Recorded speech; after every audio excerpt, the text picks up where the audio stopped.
Ngayong mahal ng bigas, pwede naman daw mag-adjust ng diet ng mga Pilipino ayon sa Department of Trade and Industry.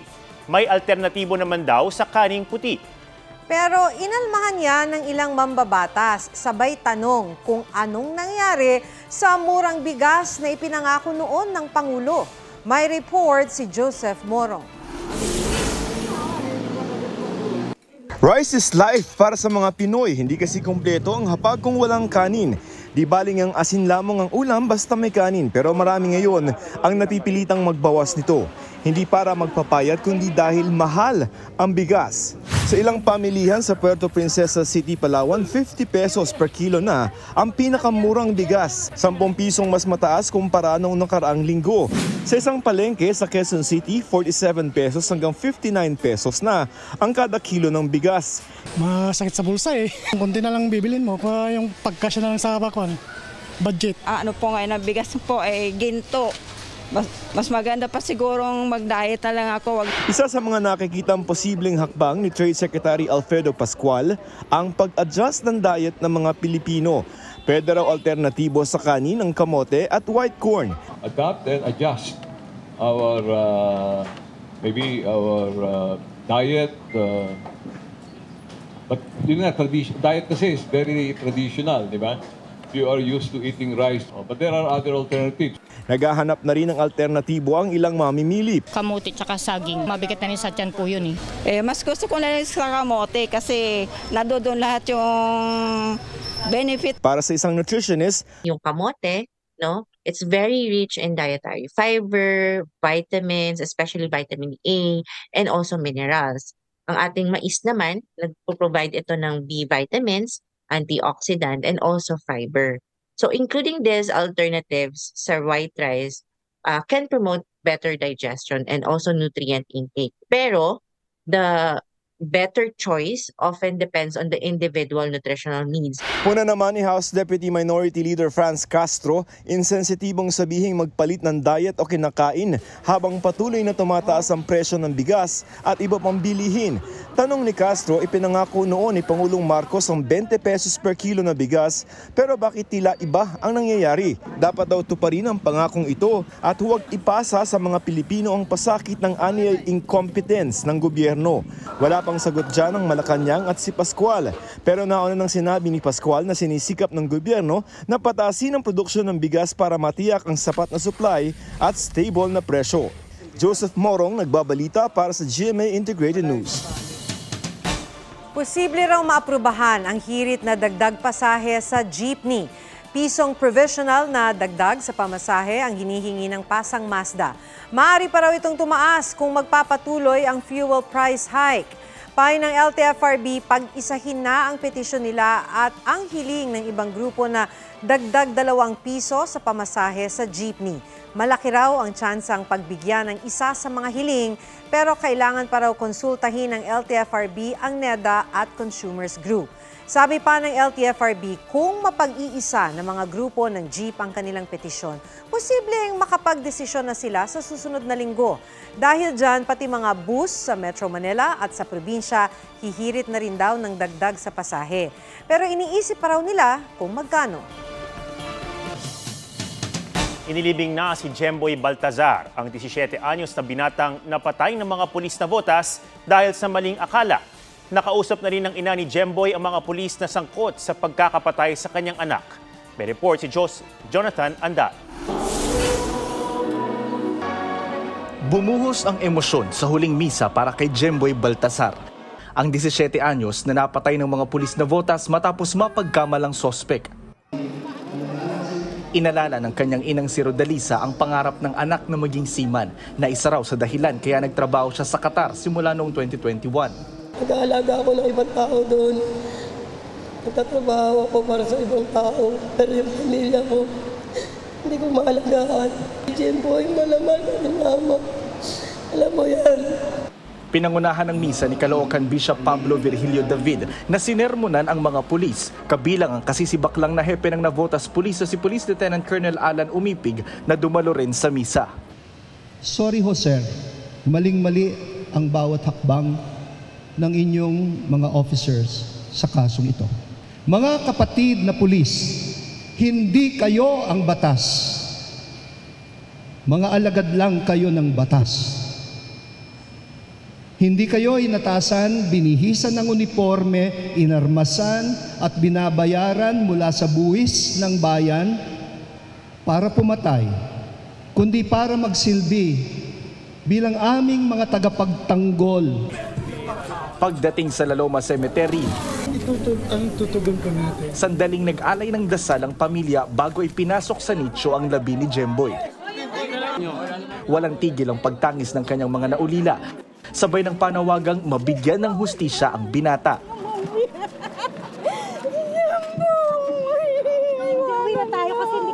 Desidido ang pamilya ni Jemboy na iakyat sa murder ang kaso laban sa mga pulis sa sangkot sa krimen.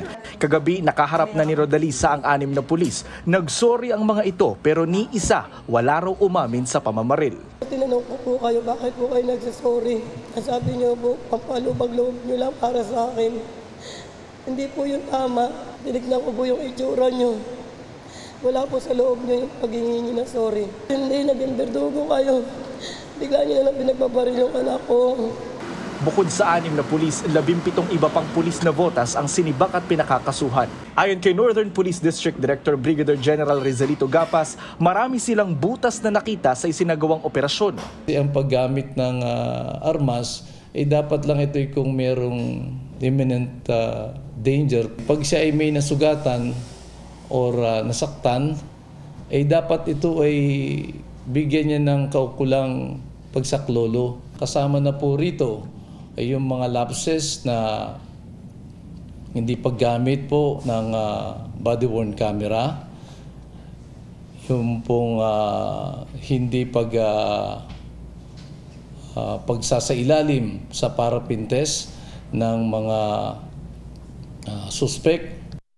Bukod naman kay Elias Tony, natatayong testigo, may 2 pulis na votas din daw na mag-witness para kay Jemboy. Jonathan Andal, nagbabalita para sa GMA Integrated News. Pinatalsik na sa Kamara si Negros Oriental 3rd District Representative Arnolfo Teves Jr. 265 ang bumoto pabor sa expulsion ni Teves. Walang tumutol habang 3 ang nag-abstain. Inirekomenda ng Ethics Committee ang pagtanggal kay Teves dahil sa pag-abandona sa kanyang tungkulin bilang mambabatas, pag-AWOL o absent without leave at indecent behavior. Sa orihinal na report ng komite, isa sa mga basehan sa pagtanggal kay Teves sa Kamara ay ang pagbansag sa kanyang terorista ng Anti-Terrorism Council, bagay na tinutulan ng ilang kongresista.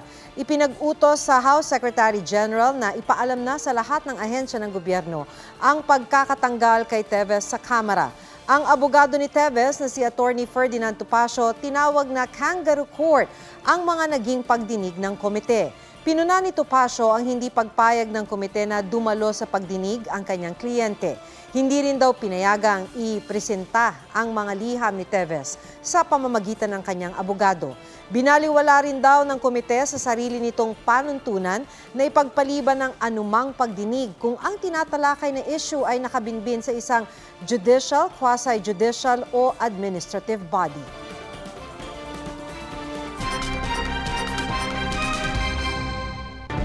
Pinagsasaksak ng 16 na beses ang isang college teacher sa Binalbagan, Negros Occidental. Natagpo ang duguan ng biktima sa kalsada malapit sa kanyang tinutuluyang boarding house. Ayon sa mga pulis, posibleng inabangan ng suspect ang biktima na makababa mula sa bus. Nawawala rin ang cellphone ng biktima pero naiwan sa crime scene ang kanyang laptop at wallet. Pagnanakaw ang tinitignang anggulo sa krimen. Pansin ng ilan na kahit panahon na ng tag-ulan, hindi pa rin bumababa ang konsumo nila sa kuryente. Sabi ng Meralco, asahan na yan dahil nararanasan pa rin ang mainit na panahon. May report si Katrina Son. Kapag tag-init gaya tuwing Abril at Mayo, nasa 1,600 pesos ang electricity bill ni Josefina Silot. Bumababa raw ito sa 1,200 pagpasok ng tag-ulan. Ngunit, tila nagbago raw ito ngayong taon. Kahit tagulan na, nasa 1,600 pesos pa rin ang buwanang bill niya sa kuryente. Sobrang init sa gabi, magmainit na, mainit bukas pa yung ventilador.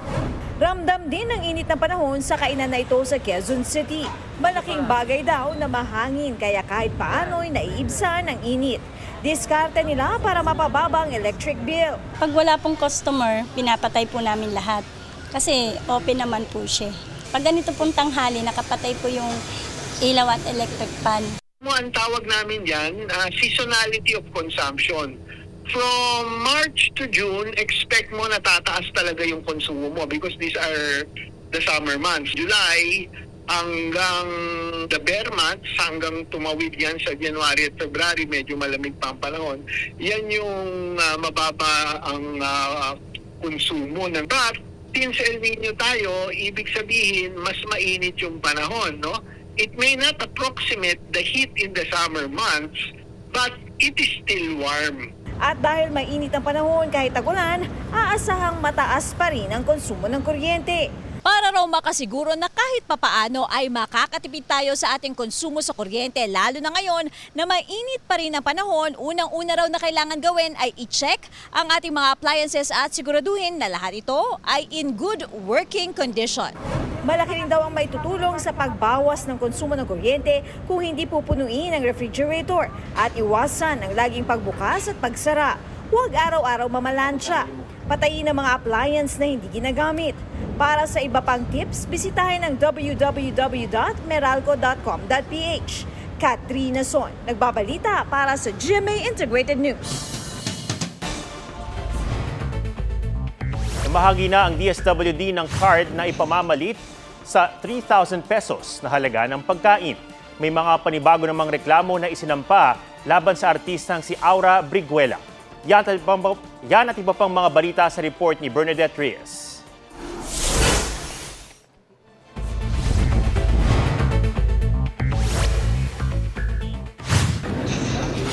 Pamamahagi ng card na pwedeng pamalit sa pagkain sinimula na ng DSWD. Laman ng isang Electronic Benefit Transfer o EBT card, ang load na pwede lang ipambili sa mga kadiwa store ng pagkain aabot sa hanggang 3,000 piso kada buwan. May limit ang pwedeng mabili sa bawat uri ng pagkain. 1,500 pesos para sa carbohydrates tulad ng bigas, 900 para sa protein tulad ng karne at 600 para sa gulay at prutas. Paalala ng DSWD, hindi pwede ipagamit sa iba ang mga EBT card. Pag-aangkat ng isda, pinayagan na ng Department of Agriculture mula October 1 hanggang December 31. Ito'y para hindi raw kulangin ang supply sa inaasang pagtaas ng demand sa Burr months. Binabaan sa 35,000 metric tons ng isda lang tulad ng galunggong, matambaka, mackerel, bonito at moonfish. Ang papayagang i-import para hindi maapektuhan ang mga lokal na mangingisda. Artistang si Aura Briguela sinampahan ng 3 panibagong reklamo. Kaugnay pa rin ito sa gulo sa isang bar sa Makati noong Hunyo. Inihain ang mga reklamong paglabag sa Safe Spaces Act, violation of Article 283 of the Revised Penal Code at violation of Article 286, grave coercion ni Mark Christian Ravana. Ang lalaking gusto lang daw sana magpa-picture kay Aura pero pinilit umanong paghubarin at sinaktan. Sabi ni Mark, chismis lang ang kumakalat na nagkaayos na sila ni Aura.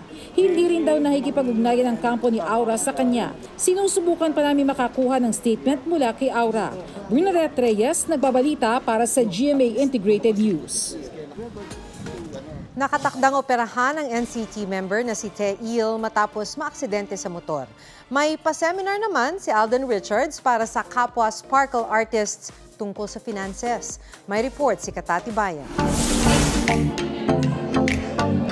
Sa isang masterclass with Sparkada, Sparkle teens and artists, nagbahagi ng kaalaman tungkol sa finances. Ang Asia's multimedia star na si Alden Richards, hindi man daw siya legit na financial advisor, may karanasan naman daw siya sa pagmamanage ng mga kinitang pera.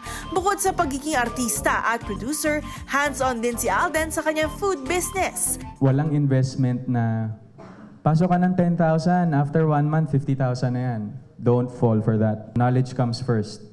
Kung may papasukin kayo, you have to know the backbone of it.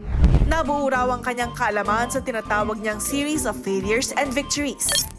Nakatakdang operahan si Teil ng K-pop group na NCT matapos maaksidente sa motor. Sa pahayag na SM Entertainment, nagka-fracture sa kanyang hita si Teil. Dahil dito, hindi na siya makakasama sa NCT full group concert na NCT Nation to the World sa August 26. After 3 years of marriage, matutuloy na ang wedding ceremony na EXO member na si Chen at kanyang non-showbiz wife. Ayon sa kanyang agency, gaganapin sa Oktubre ang seremonya na na-delay dahil sa ilang pangyayari. 2020 nang inanunsyo ni Chen na kasal na siya. Katatibayan nagbabalita para sa GMA Integrated News. Pinanindigan ni dating presidential spokesperson Rigoberto Tiglao ang kanyang pahayag na si dating Pangulong Joseph Estrada umano ang nangako noon sa China na aalisin sa Ayungin Shoal ang BRP Sierra Madre. Sa kanyang column ngayong araw, giniit ni Tiglao na may sapat siyang ebidensya para patunayan ang kanyang mga isinulat.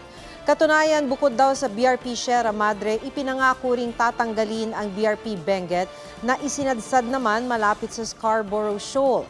At noong April 1999, tinanggal ito ayon kay Tiglao. Sabi ni Senator Jinggoy Estrada, pwedeng ipatawag sa Senado si Tiglao para bigyang linaw ang issue. Wala pang tugon dyan si Tiglao. Maging bahagi ng News Authority ng Filipino. May 26 na job openings sa GMA Integrated News, 4 na News Video Research Specialist, 3 News Graphic Specialist, 2 News Program Specialist, 13 News Production Specialist, at 4 na Moving Image Editor. Bisitahin ang careers.gmanetwork.com para sa iba pang detalye.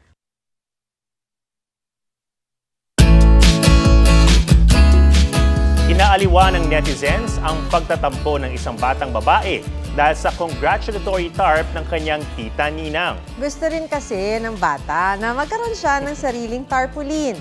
Wish granted kaya? Pusuan na yan sa report ni Oscar Oida. Kung biruan nyo lang ang kung mahal mo ko, ipatarpaulin mo. Ang 4 na taong gulang na si Arian Isabel Espiritu, seryoso dito. Paano ba naman ang kanyang ninang Azer? May patarpaulin sa labas ng kanilang bahay matapos makapasa sa psychometrician's licensure exam. Paano naman daw siyang unika iha? Hindi ka naman nag-exam. Tampururot si Baby Bella. May parant pa sa TikTok. Sabay block daw sa kanyang ninang. Kwento ni Mami Rosan, lumapit sa kanya ang anak na umiiyak at gusto ring magpagawa ng tarpaulin. To the rescue si Daddy Arangino na agad nagpa-layout ng tarp, nagpa-print at proud itong ikinabit sa gate ng kanilang bahay. Kaya si Baby Bella hindi na whining kundi winning na ang greatest achievement ay ang love sa kanya ng Mommy and Daddy. Oscar Oida, nagbabalita para sa GMA Integrated News. At yan po ang State of the Nation. Ako si Ato Maraulio para sa mas malaking misyon. Para sa mas malawak na paglilingkod sa bayan.